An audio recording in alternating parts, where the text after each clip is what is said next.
Real estate development isn't just about the quality of the execution. It's also about luck. So do 2 or 3 50,000 square foot projects simultaneously. It takes the exact same amount of people, but you're not running from job site to job site. You're focused more on the scale. It's not easy being a developer. It's quite difficult. Hello, Architect Nation, and welcome back. This is the right place for you if you run an architectural practice. On today's episode, you'll discover the wild story of how a burnt-out actor stumbled into a Brooklyn brownstone and walked out a real estate mogul with $500 million portfolio. Why one handcrafted barn door saved an entire development during the 2008 crash, and what it reveals about the hidden power of design. The simple shift in mindset that turns realtors into secret weapons and makes buildings fly off the market even in a downturn.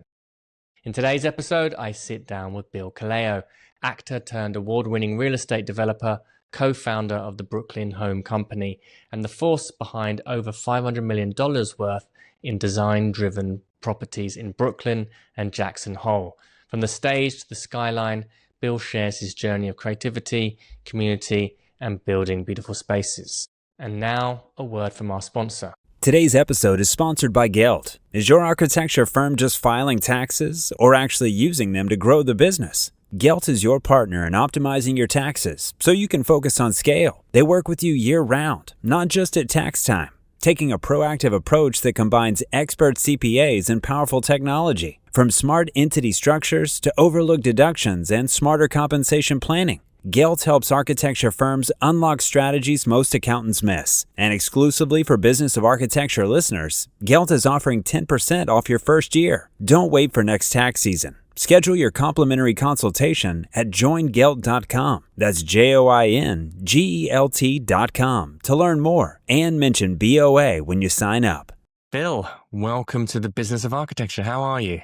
I'm fine. Thank you very much for having me. Absolute pleasure. So you are the founder and head of operations at the Brooklyn Home Company, which is a family-run, vertically integrated real estate development firm that operates across Brooklyn and Jackson, I believe. Is that right, in Wyoming? That's correct. Yep. And over the last 20 years, you and your team have delivered over $500 million worth of real estate, which is pretty extraordinary. And you've been pivotal in reshaping some of the most desirable neighborhoods in Brooklyn. So quite an extraordinary story. Very privileged to have you on the show today.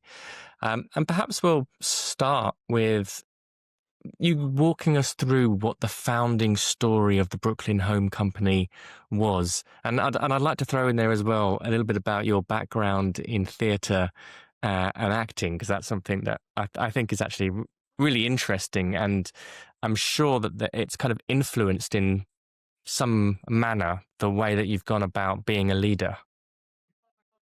Well, yeah, I mean, that was an amazing introduction, and it's actually quite odd to hear somebody sort of spell out in a few words what I've done for the last 20 years in this business, and it's been an absolute blast.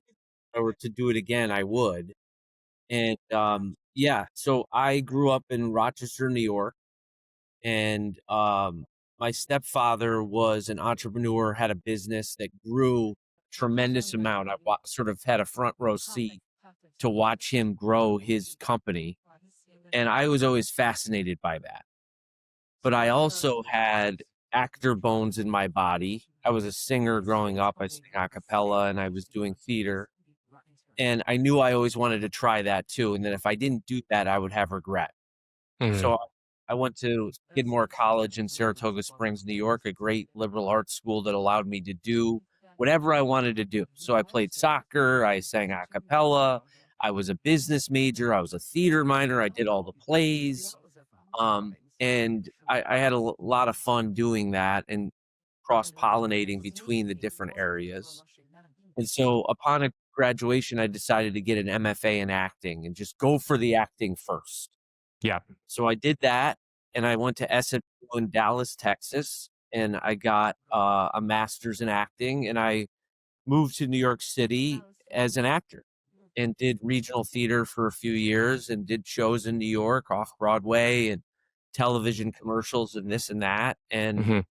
uh, living in Brooklyn in 2002.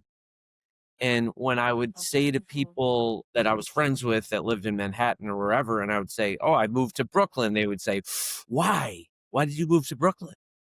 And like something bad had happened, or like I'd fallen on hard times or whatever. It was like, why do people feel that way? Like Brooklyn's an amazing place. I could see sort of this place that probably in the 1980s and the early 90s was sort of down and out, but I had great coffee shops and a couple cool restaurants of chefs that had moved from Manhattan and wanted to open their own shop in Brooklyn. And I saw the promise of Prospect Park and the local schools and really good things happening. And I was also sort of tracking for myself real estate. Just started looking at townhouses in Brownstone, Brooklyn. At this point, I was in Park Slope. And I was mesmerized by when something would go on the market that was well done. Somebody had put a lot of care and attention and finish, how well that property would sell, how quickly Wow. when it came on the market and at the price point, and how the price per square foot was growing dramatically. And I was like, geez, I really would like to get my foot in this door and explore this. The issue is I've never done construction before and I don't really know what I'm doing. But I did sort of become an expert in understanding value, understanding the neighborhoods, and understanding the day-to-day value of the real estate in the neighborhoods I was looking at. And I was like, if I could just stay focused on that and meet good people, maybe I could buy something for myself, which I eventually did. I bought a two-family home for me and my girlfriend at the time, who became my wife. Hmm. And we had a rental apartment, which we didn't touch. We started with rental income, and then we had a duplex apartment, and essentially it became my workshop. I learned how to measure kitchens and draw a kitchen. I learned how to gut renovate a bathroom. I didn't do it myself. I hired someone, but I like went to Home Depot and bought all the tile and brought it to them and watched them do it. And I remember the day they were doing the demo in the kitchen, I hired like some local handy people to help me take it all out. And I walked in and I felt so much excitement for about what was to start. It almost felt like I was doing a play. Like doing a play is storytelling. Mm. It's figuring out who you are and where you're going to go and telling that story over time. And this felt the same. It was like, I've been thinking and dreaming about this house and this acquisition of this asset. And now it's going to become my personal home. And I've thought about this kitchen, over 5 or 7 nights of dreaming about it and drawing and sketching and asking friends for their opinion, architecture friends, design friends. And now it's about the execution. What is this going to feel like and how is it going to end up? And to make a long story short, I put money into that house. Might have been the best investment I've ever made because I did everything just by myself and with my heart. I made tremendous errors. Some of the things I did, I would never do again. But it was all about the experience and the learning and the joy of just sort of craft and understanding the process. And a realtor came in and told me how much I could sell the house for 6 months after I'd renovated it. And I just got another chill of excitement. Now I didn't, because I lived there with my girlfriend / wife, and she would have killed me if we would have moved. But we enjoyed the process, and I saw the value creation. Hmm. So I started with one house that was close by the house I had just done in the exact Hmm. same format, a rental over a duplex.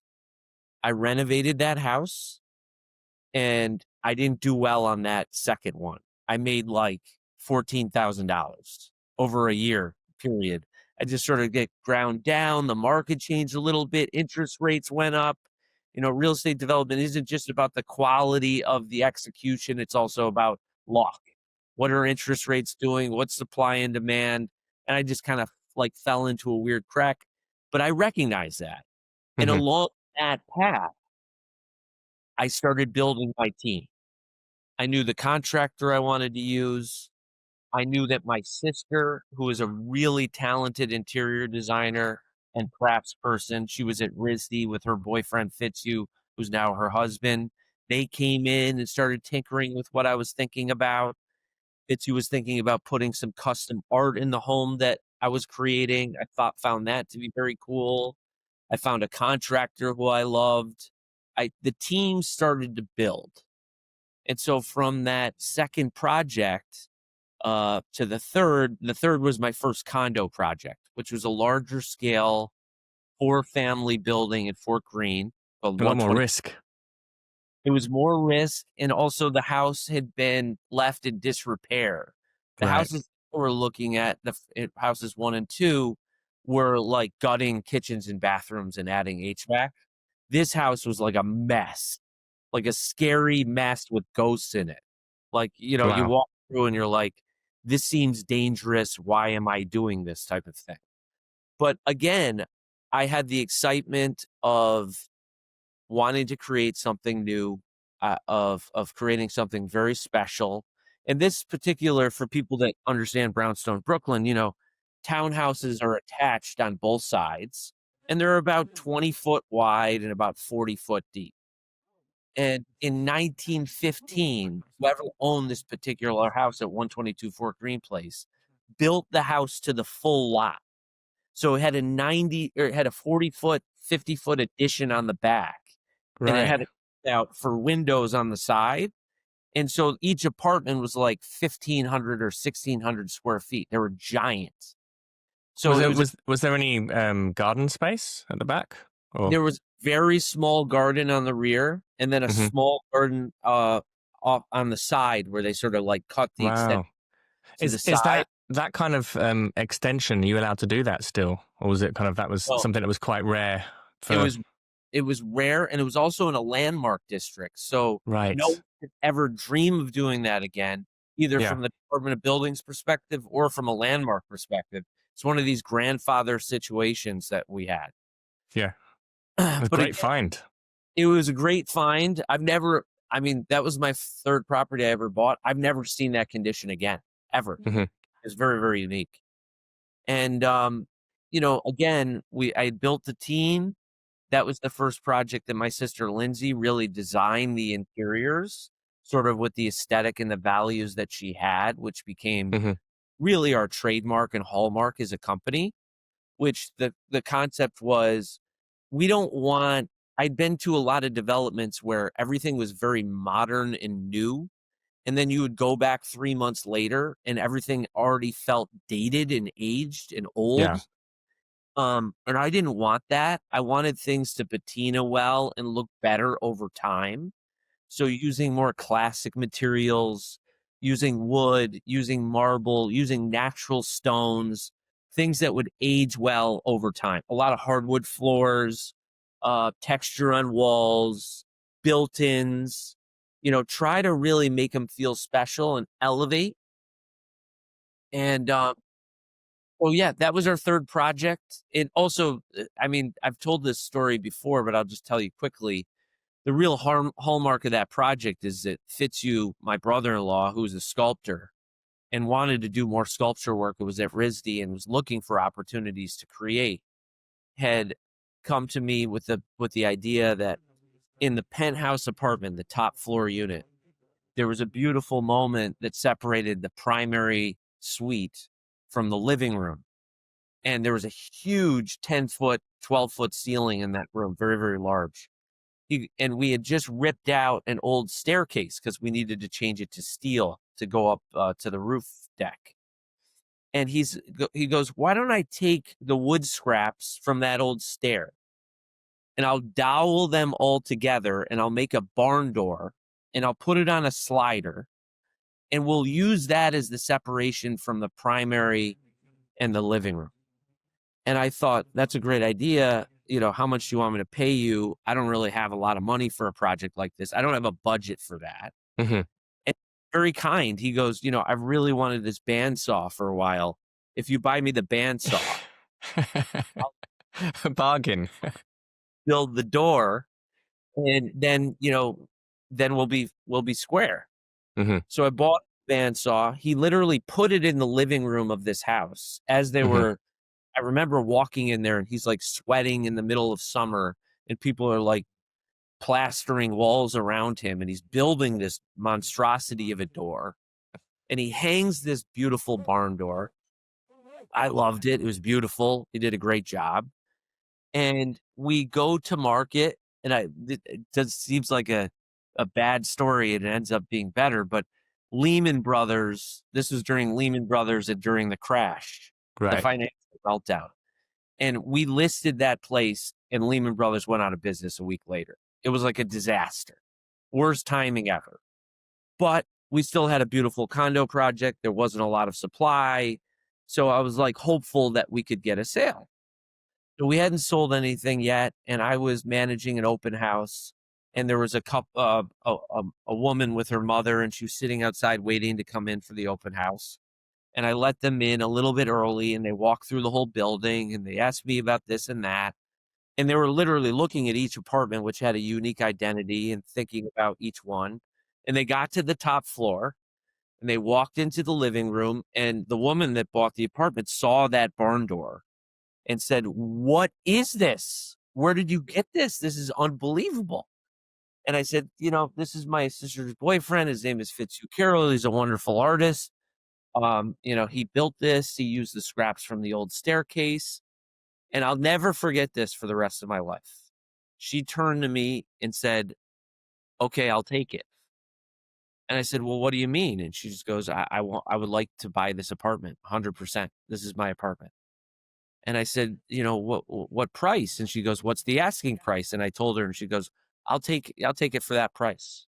So I literally diverted a massacre during a financial meltdown by focusing on quality, by Mhm. focusing on history, by focusing on the storytelling of this barn door. And we were able to get out of that building alive Mhm. and make money on that building, which led to us over the next 15 years after that doing many projects in Brownstone, Brooklyn like that, but at more scale, like Mhm. doing 7, 8, 9 projects at a time. Couple new construction, couple gut renovation addition, landmark type buildings, and building an integrated infrastructure with an architect that works with us on all of our projects, with a contractor that's managing literally every single job site, with the subcontractors all being the same. Our HVAC guy goes from HVAC project to HVAC project. Our electrician does all of our projects, building systems and processes so that, we stop stepping on each other's toes after just doing 1 or 2 projects together and starting to see the flow, Sure. starting to have shorthand on how we get this done. And I didn't mention that during this time, I just basically stopped acting. Like people Right. said, "Well, why are you acting?" And I said, "Well, first of all, as an actor, I wasn't working 6 months a year. That was a very difficult thing. But number 2, I'm finding creative joy by doing this. It's replaced acting as my creative joy. And I haven't really looked back. My friends still today, "Are you going to go on stage sometime and, do a play or do community theater?" And I'm like, I'm building 4 places right now. I'm very busy creatively. I don't have a desire or need to do that anymore. And I But think it's really nice as well how you're kind of positioning yourself as being a design focused real estate organization, and actually you've kind of illustrated very pertinently there the power of storytelling and the power of design, actually having something thoughtful and curated. I mean, real estate development, from a lot of architects will often be looking at real estate developers as not always being the most creative bunch of people. And there's often, unfortunately, in most real estate contexts, you can get away with not doing a lot.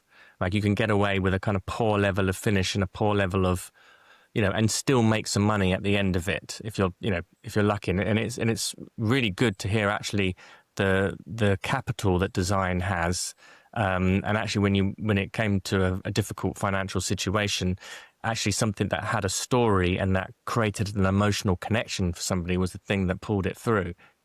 A couple of questions about how you got started on these initial projects and the sort of business model that you use.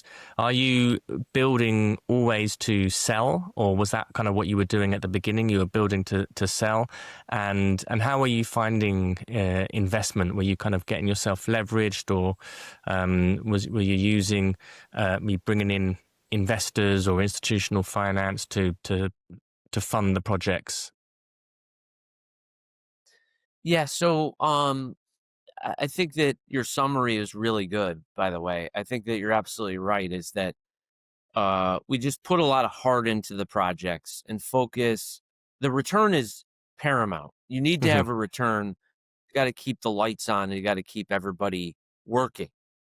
Um, but we don't look at this as just something where you spend 24 months doing it, and then it's over, and then you do your sellout, and then it's over forever. We really do focus on the way this project is going to make us feel in 10, 15 years.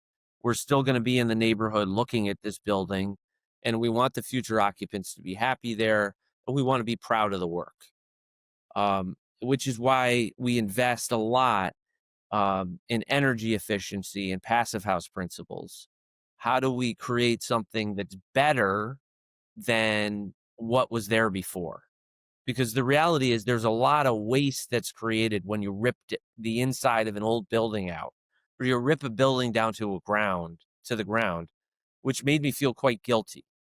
And the Hmm. way that I justified, we're creating a better structure that's going to be more tolerant to climate than we had there before, and is going to have a lighter footprint long term than what was there before. Hmm. But to get back to your question, the way that we worked it is I surrounded myself with a lot of family members Hmm. that emotionally and financially invested in the projects. Hmm. That was a way for me to raise capital, Hmm. and then to use our family network to get loans and to have loan relationships where Hmm. we all coming to the table together with the Hmm. bank, that they knew there were a lot of people invested and a lot of people, putting their we were working as a group.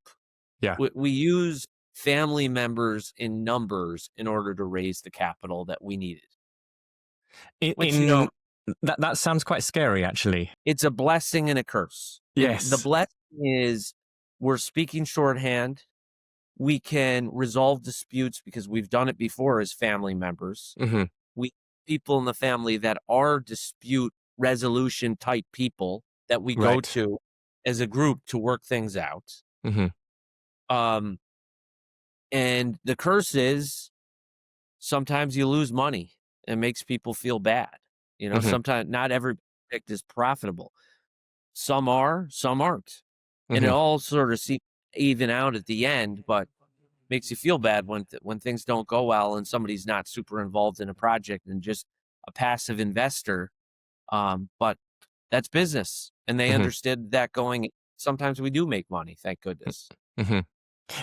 What kind of conversations do you have to have with family members to sort of prepare them for some of the risks of their investments? Or are they, generally seasoned investors? They understand what they're doing in terms of, kind of loaning money?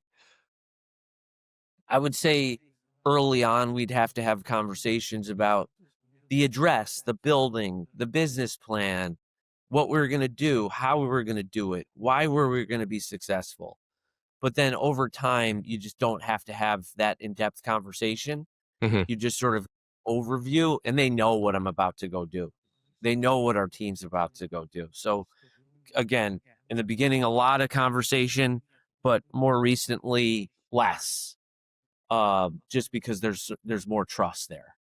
But With we have weekly 10, 15-minute conversations. There's no doubt about that. right, But it's just not. They don't have to be long conversations. I see. With your portfolio, is the work that you do predominantly build to sell, or do you actually hold on to some of the projects long term and then start get a rental yield from it? So historically, it was build to sell. Hmm. And the reason for that is we had a team with overhead and we only had so much capital Hmm. and so much leverage. So we wanted to turn it over constantly so that we could keep working and keep doing it. And also, to be frank, the condo market in Park Slope in the early 2000s was extraordinary. That's the business that you wanted to be in, was selling condominiums. I mean, the market, we would miss a deadline. This was so fun. I wish we still had this. We would miss a deadline, and it was the deadline because the price per square foot was going up so much. You you miss it by 4 months, you end up Yeah, making more money for mistakes of missing it. That's not the case anymore. We haven't had sure. that in a long time, but that, so that kept us in the condo and the townhouse game. I would say that in retrospect, I wish I would have developed more rentals.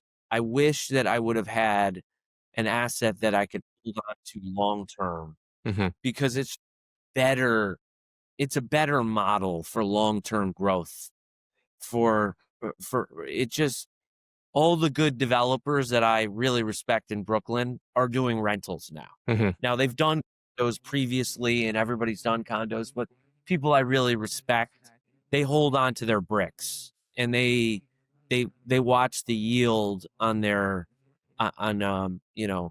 refinancing and on their rent growth and on the quality that they put into their rental. I think that overall long term, it's more boring to be in the rental business, but it's just I think probably a better model long term. Well, I guess as well, it's the challenge that you have, particularly when you first start, is you need cash. And, you've Yeah. just, if you've just invested the whole load of capital into a rental building and, it's going to take you a long time to get that money back out of it. I mean, you have it as a illiquid asset, if you like. But over the long term, when you've got a portfolio of these cash flowing assets, then, oh, happy days, because you've got money coming in. When you first started, when you were kind of, uh, you know, property money is quite clumpy, if you like. It can take a couple of years even for you to see the money again. How were you bridging the time between, the kind of completion and sale of a project? Because 6 months on the market as well, that can also be really traumatic because you're paying property taxes still. It's costing you money. Yeah, that was really the most difficult part of our business, was making sure that we had pipeline, Hmm. that we're constantly building and we were constantly selling. And, Warren Buffett said, you got to be in the right place at the right time in the right business. And a lot of times that's just through luck, being in the right place, the right time, the right business. And being in the condo business in the early 2000s in Brooklyn was the right business. So we were lucky enough to sell out quite quickly of everything that we were doing because there was such low supply and such high demand. Hmm. And, again, that's changed. Things have tightened up. Inflation is really difficult for construction. Interest rates ticking up a little bit has been been difficult, but we were able, because of strong velocity of sales, to keep the train moving and just to take that construction team and put them onto the next project immediately, and Hmm. everybody stays busy and the wheels keep moving. And that was just right place, right time, right business. That's all that was. After a while, we realized that doing 10 projects of small scale was kind of a silly business. We were very, very busy and everybody was running around like chickens with their heads cut off. It was just, we could do it, but it Mm. wasn't pleasant. Yeah. What was more pleasant was to buy, which we felt more comfortable because we were more experienced, larger scale projects. So do 2 or 3 50,000 square foot projects simultaneously. It takes the exact same amount of people, but you're not running from job site to job site. You're focused more on the scale. And that's been our focus over the last, in Brooklyn at least, 4 or 5 years, is just building those larger scale projects. What are you doing in terms of being vertically integrated? Do you have your own kind of sales team that actually take the final projects to market and the kind of marketing team to kind of have them, or do you work with external real estate brokers? And also in terms of construction, what parts do you keep in-house? Are you your own general contractors? And how do you work with architects if you do at all? So we have an architect of record who is independent of us. His name's Ilya Right. Vilnitz. He has a small firm called the Vilnitz Group, and he's done the majority of our projects over the years. He's a very, very good at the at managing the red tape of the Department of Buildings and Landmark Preservation Commission. And he works hand in hand with a architect named Robert Litchfield, who's been working with us with Ilya over all of these years as well. So they're like really a 2-person team, I would say. And Ilya does his own expediting, so we don't have to fire inside expediter. Our contractor is a guy named Pete Gerolamatos, who owns a construction firm called iFathom Construction Corp. And we largely, work hand in hand with him on all of our projects. He's got a setup for each one. He manages the projects. Today, he serves as an owner's rep as opposed to a GC, but he does have a small crew. He is licensed and insured, so he can do small projects as needed. If we don't like the price of a subcontractor's change order, we'll just do the work ourselves if Pete's team is capable of doing it. And then in terms of marketing, we have an in-house social media team. We also have a consultant that we work with in marketing, just sort of like what is our value proposition on each building, and what type of buttons do we want to push in terms of our own marketing dollars spent, which I think has been great. And, and this is for all the developers out there. I truly believe this is the right thing to do. It's a mistake that I made early in my career, and that I shifted my mentality and perspective on this, which is a lot of developers just sort of date a lot of different realtors, and whichever realtor is like sort of the apple of their eye right before sales start gets hired, and then that person, tries to do the sellout. I did that in the beginning. I sort of like had this philosophy that if you bring the property to me, I'll give you the listing at the end. And, I don't think that was the right mentality. I think that the right thing to do is find somebody that's best in class, that does exceptionally good work and has a good team, knows how to manage a team. And then you give them the project from day one, and you have them sit in on every layout conversation, every finish conversation, so that they are emotionally invested as much as you are. They believe that the project that they are about to sell is the next great project that they have done. And so I have been working with a realtor named Lindsay Barrett. She's moved to different brokerages over the years. She's exceptionally good, and she sits at the table with us and takes the time, never complains, really believes that she wants to be a part of every decision. Because when you don't have your realtor part of every decision, and you hire somebody at the very end, in their heart, they're not invested, and they can find faults in why people shouldn't buy that apartment. Oh, I wouldn't have done the layout like this. Oh, the kitchen is too. Oh, we needed 3 bedrooms. All these are 4 bedrooms, and the bedrooms are too small. It gives realtors an excuse why they can't sell it if they're not a part of the entire process. If you get them dialed from day one, they know how to sell it. Their heart is invested. You're building the right project in the right neighborhood. They have their ear to the sidewalk. They understand what people want. You need to have them on your team. And yes, they make their commissions, but let them make their commissions. They've been invested since day one. They care deeply about the project. I think it's the right way to work with realtors. It's the only way I do it now. Do they then inform you on kind of like market conditions and the demographics that you might be wanting to buy the final houses or product, if you like, that they actually kind of give you intel on what would work, what wouldn't work, depending on the kind of demographic that you're trying to reach or you're trying to sell to? 100%. Yes. We'll sit down. A lot of times, Lindsay will bring us projects, say, I know exactly what we should be selling at this location because I've sold something right down the street. This is what happened in the other circumstance. This is how much we sold for. This is where we made mistakes. This time, I'd like to do it this way. And I know you guys execute on it. So that happens a ton. Or our bigger projects, our 50, 60, 70,000 square foot projects, same thing.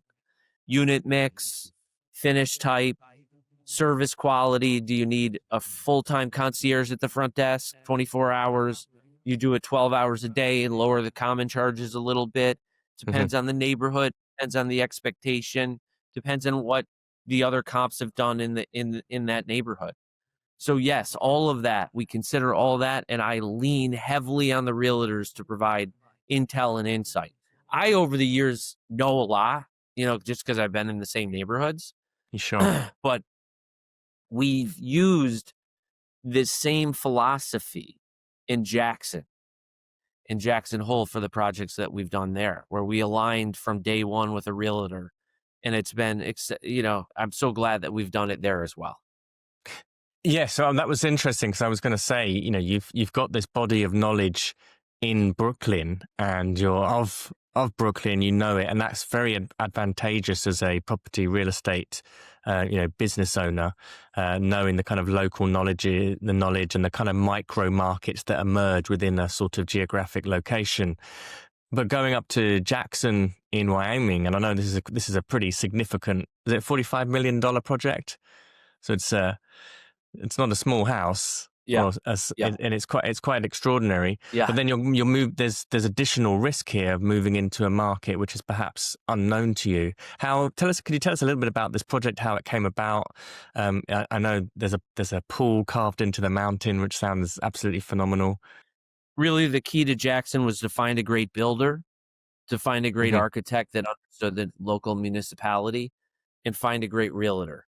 And the reason we felt comfortable going into that market is that a family member of mine who was in our business in Brooklyn had decided to move to Jackson. And he realized that in the town of Jackson, there was very limited supply. It very much reminded us of Brooklyn from the early 2000s. If something was finished and done the right way, it would sell for above ask every single time. There's two areas in Jackson. There's the resort where everyone skis, the gondola is, and there's real estate development happening there. And then there's the town of Jackson where the cool bars are, cool restaurants, cool shops. And that is the area that we were interested in understanding the market and developing some homes because everything we saw was going over ask. So by creating this new team in Jackson, and having my family members out there sort of lead the charge, over the last 8 years, we've built about 20 homes in Jackson. They're all single-family homes with some sort of ADU attached to it, so some sort of rental that's embedded in the home. That's what's interesting to the people there, so that you could have a caretaker or your mother-in-law or a renter or whatever you would like. So we've done that over the years.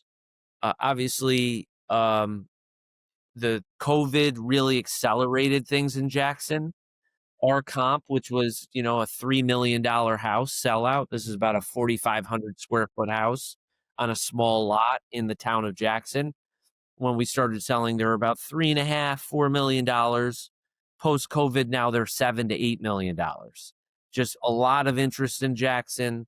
A lot of people moving there. Wyoming is a beautiful place. You're surrounded by two national parks. It's great in the summer. It's the best skiing in the winter. There's no state tax in Wyoming, so a lot of people, when they retire, move to Wyoming for that Hmm. reason. But it's just a very naturally beautiful place.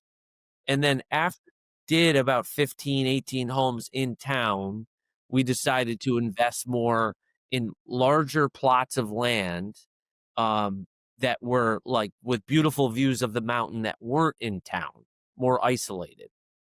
And we've developed about 5 homes, and that's where we get to a project that's on a old cattle ranch that we're developing now that will be on sale in the spring.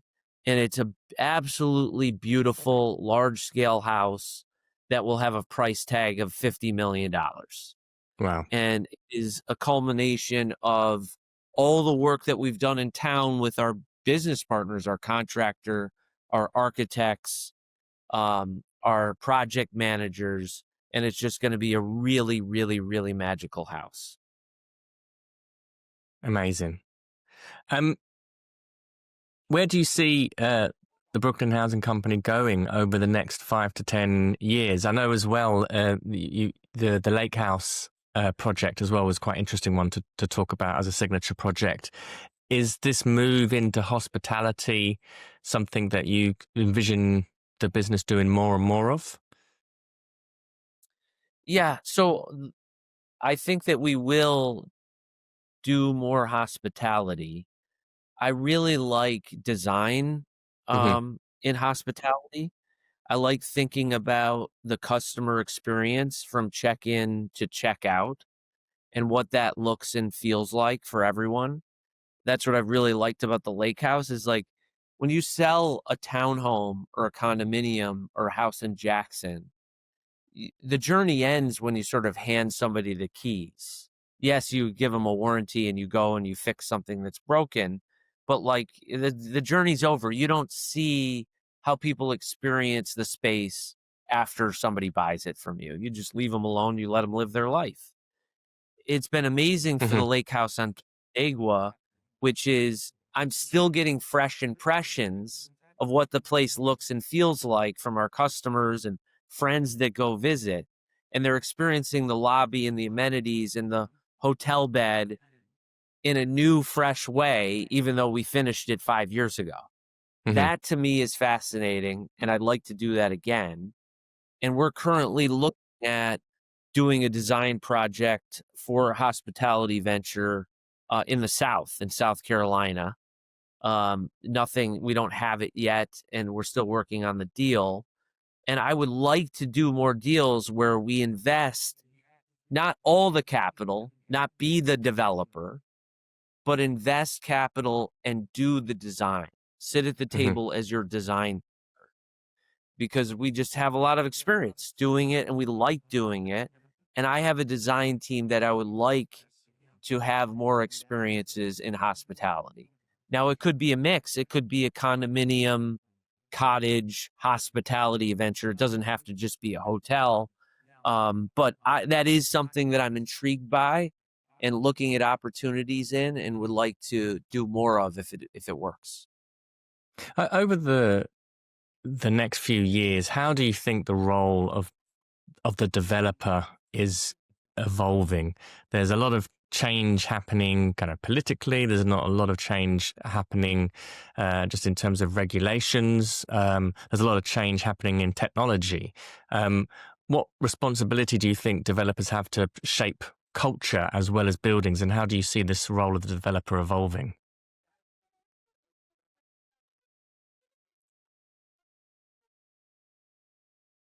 It's a great question. I think there's going to be two kinds of developers. If I and it really is market specific. Mm. If you look at a developer in Brooklyn, the market is very difficult. Land is very expensive. Buying bricks is very expensive. Construction is very expensive, and there's only limited upside on what you could sell out for. There is a market cap. The same thing with Manhattan in a lot of ways. So I think there's going to be two types of developers. There's one that works on one project at a time, focused on craft and quality. Maybe it's Hmm. an architect developer or a contractor developer or a plumber developer, somebody that's like embedded within the trades and doesn't have to have all their overhead on that single project. And they just deliver with a lot of care and could keep their costs low, and they could develop something beautiful. And then, and they work on one project at a time or do 2-3 projects at a time, and they're doing everything as of right. And then there's the developers that work on a much different scale, where they're recreating community, they're recreating neighborhood, they're doing very large scale projects where they're Yeah. leveraging their scale in order to create return and in order to create change. And all I can say about that is, you hope that the developer has integrity and has creative compassion for the project, which a lot of them do. I know a lot that do, and that they are able to execute, financially, and able to get the job done. But it's not easy being a developer. It's quite difficult, especially when you are working at scale and you're really doing recreation. It's about relationships. It's Hmm. about spending a lot of on task and having a lot of passion. But those are the two buckets that I see. It's the small craft oriented, one or two projects at a time, architect or contractor, or just the massive scale. Yeah. And then I sort of fall middle of that. I don't want to go develop a whole new neighborhood or community. Too big of a project for me. Hmm. And I want to do one house at a time.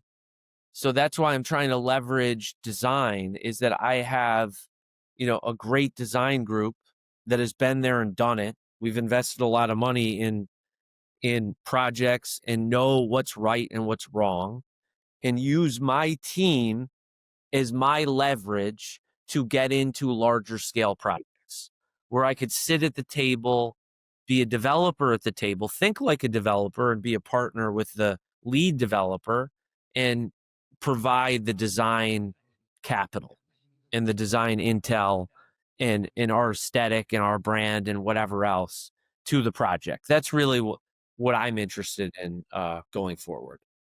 Love it. It's very exciting. Bill, I think that's the perfect place for us to conclude the conversation there. That's been a really insightful journey into what you've been doing with the Brooklyn Home Company. I think it's really quite amazing and very inspiring to hear a design-focused developer and actually what's possible and how you've been growing the organization. So thank you very much for coming on the show. You're very welcome. I've always enjoyed your podcast, and best of luck as you go forward. Thank you so much for having me. Thank you, Bill. And here's today's Smart Practice Tooltip.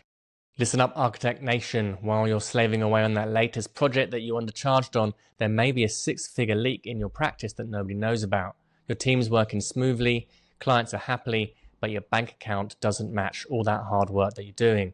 The Smart Practice Revenue Capacity Planner tool exposes exactly where you're hemorrhaging money and shows you how to capture the value you're already creating but not charging for, all in just 30 minutes.